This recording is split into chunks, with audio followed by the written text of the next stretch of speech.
YouTube रोजगार विषय में खोलाखोली आलोचना कले सीमा हायदर। आसंतु जानिबा एयार सर्विसेस खबर विषय में।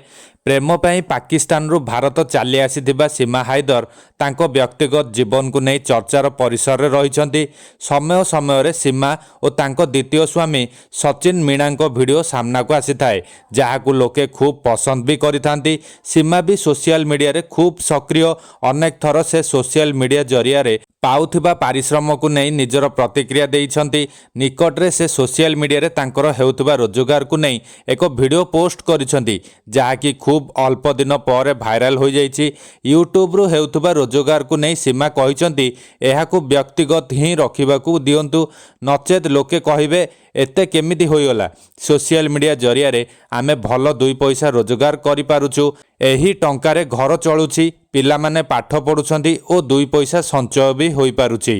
यूट्यूब रो शॉर्ट वीडियो रे 1 लाख व्यू रे $1 मिली थाए। सेहीपरि सीट वीडियो मानकरे 1000 व्यू हेले 25,000 टंका पर्यंत टंका मिल जाई थाए। भाइराल हेउथबा वीडियो रे आड भी मिली थाए, जहा द्वारा अधिक 2 पैसा भी मिल जाई थाए। एबे मोर 4 जण संतान अछंती, आगो पंचम संतान आसीबाकू जाउछि।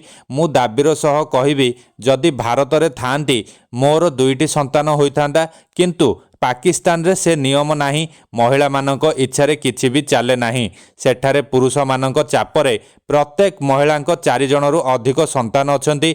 जण जण महिलांकर 8 रु 9 जण संतान थाई भी गर्भवती होइथांती। तेबे एबे पाकिस्तान कथा छाड़ंतु, मु भारत रे मो पिला और स्वामी सचिन मीणा और तांको परिवार को नहीं बेस खुशी रे अछि। भगवान मो उपरे एमिति आशीर्वाद सर्वदा रखिथांतु।